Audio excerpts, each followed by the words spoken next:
గుర్తుకే ఉంగరం గుర్తుకే ఉంగరం గుర్తుకే ఉంగరం గుర్తుకే అక్కడ ఏం చేసిరో మనం ఏం చేసినాం ఆలోచించి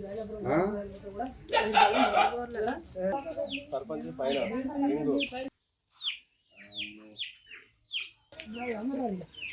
సూర్యాపేట జిల్లా చివేముల మండలం ఐలపురంలో జనరల్ స్థానం కావడం జరిగింది. ఇక్కడ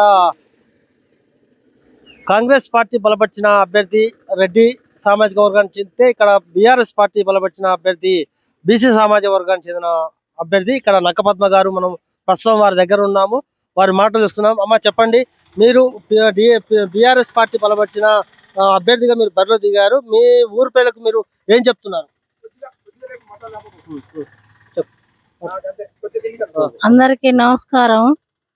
నేను సర్పంచ్గా పోటీ చేస్తున్నా, అందరూ దయచేయాలి. ఓకే, ఇప్పుడు మనం వాళ్ళ బాబు రాజు ఉన్నాడు.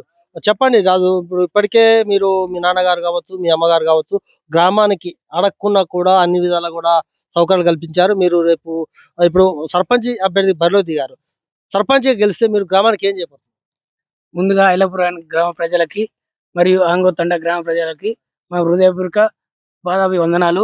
మేము ఇంత ముందుకు ఐలపురం గ్రామానికి రాములవారి గుడికి 2 గుంటల భూమి ఇచ్చి రాములవారి గుడి నిర్మాణంకు తోడ్పడినాము.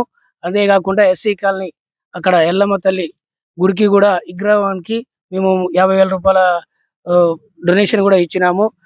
అదే విధంగా అంగోతండ ఆంజనేయుల వారి గుడికి కూడా ఒక 30,000 రూపాయలు సాయం చేయగలిగినాము. అంత ముందుకు ఎస్సీ కాలనీ మంత్రి జగదీష్ రెడ్డి గారి ఆదేశాల మేరకు ఎస్సీ కాలనీ కమిటీ హాల్ నిర్మాణం కొరకు పాటుపడి మేము ముందుండి నిర్మాణం కూడా జరిగినది. అది అక్కడ స్వచ్ఛందంగా కనపడుతున్నది. మీరు కూడా ఆలోచించాలి. ఐలాపురం గ్రామ ప్రజలు, అంగుతండ గ్రామ ప్రజలు మీరు కూడా ఆలోచించండి. ఎవరు ఊరికి ఏం సేవ చేసిర్రు, ఎవరు ఊరికి ఏం ఇచ్చిర్రు, ఎవరు ఊరికి ఏం చేసిర్రు అనేది కూడా మీరు ఒకసారి ముఖ్యంగా ఆలోచించి మీరు ఓటు వేయగలరని ముఖ్యంగా చెప్పండి. మీరు సర్పంచ్ అభ్యర్థి మీ అమ్మగారి బరిలో దింపారు. రేపు గెలిస్తే అసలు మీకు ఏ సమస్యలు కనబడుతున్నాయి ఊళ్ళో? ముఖ్యంగా ఊళ్ళో డ్రైనేజ్ సమస్యలు కూడా చాలా ఉన్నాయి. డ్రైనేజ్ సమస్యలు కంపల్సరీ తీరుస్తాము. వీధి లైట్లు కూడా ఇప్పుడు 2 సంవత్సరాల నుంచి వీధి లైట్లు ఒక్క లైట్ కూడా వెలుగుతలేదు. వీధి లైట్లు కూడా వెలుగుతలేవు. గత అధికారం కాంగ్రెస్ అధికారం వచ్చిన కాంచి ఏ బజార్లో కూడా ఒక లైట్ కూడా వెలుగుతలేదు. అంతకుముందుకు బీఆర్ఎస్ ప్రభుత్వంలో ప్రతి గల్లీ కూడా లైట్లు వెలిగినవి. ఇంతవరకు ఒక లైట్ వెలుగుతలేదు. ఎక్కడ చెత్త అక్కడే ఉంటున్నది. ఏ చెత్త కూడా ఇంతవరకు తీయడం జరుగుతలేదు. అలాంటి సమస్యలు ఏదున్నా మేము ముందుగా ఉండి ప్రతి సమస్య కూడా పరిష్కరించడానికి మేము ముందుండి నడుపుతామని కూడా అందరికీ విజ్ఞప్తి చేస్తున్నాం. ముఖ్యంగా మీ దగ్గర బడి ఉంది, బడికి మౌలిక వసతులు కూడా సరిగా లేవు, గ్రామ పంచాయతీ కూడా లేదు. దాని మీద ఎట్లా ముందుకెళ్తున్నారు? గ్రామ పంచాయతీ ఇంతకుముందు మంత్రి గారు ఉన్నప్పుడు కూడా ఆదేశాల మేరకు గ్రామ పంచాయతీ శాంక్షన్ అయినది. గత ప్రభుత్వంలో శాంక్షన్ అయినది, కానీ ఈ ప్రభుత్వం వచ్చిన కాంచి కూడా ఆ గ్రామ పంచాయతీ ఇంతవరకు స్టార్ట్ చేయలేదు.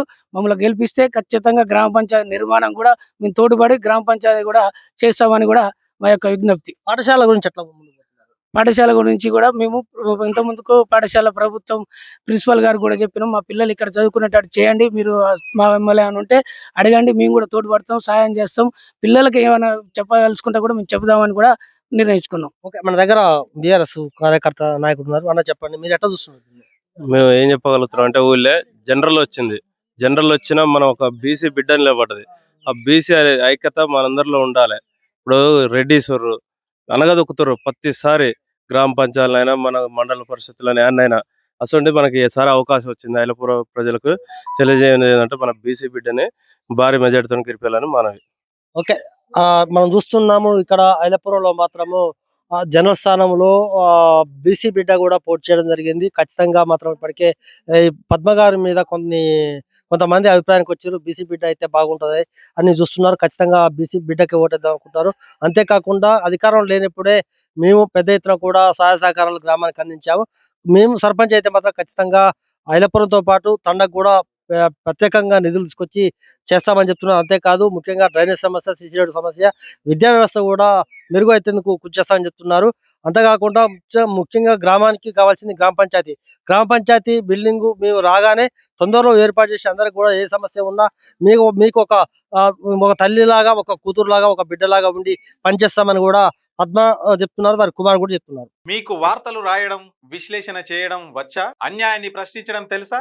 ఇంకెందుకు ఆలస్యం? క్యూ న్యూస్ మిమ్మల్ని ఆహ్వానిస్తుంది. ఉమ్మడి ఆదిలాబాద్, వరంగల్, కరీంనగర్, నిజామాబాద్, ఖమ్మం, మెదక్, రంగారెడ్డి, హైదరాబాద్, మహబూబ్ నగర్ జిల్లాలకు రిపోర్టర్స్ కావాలను సంప్రదించవలసిన ఫోన్ నెంబర్ 8688926084.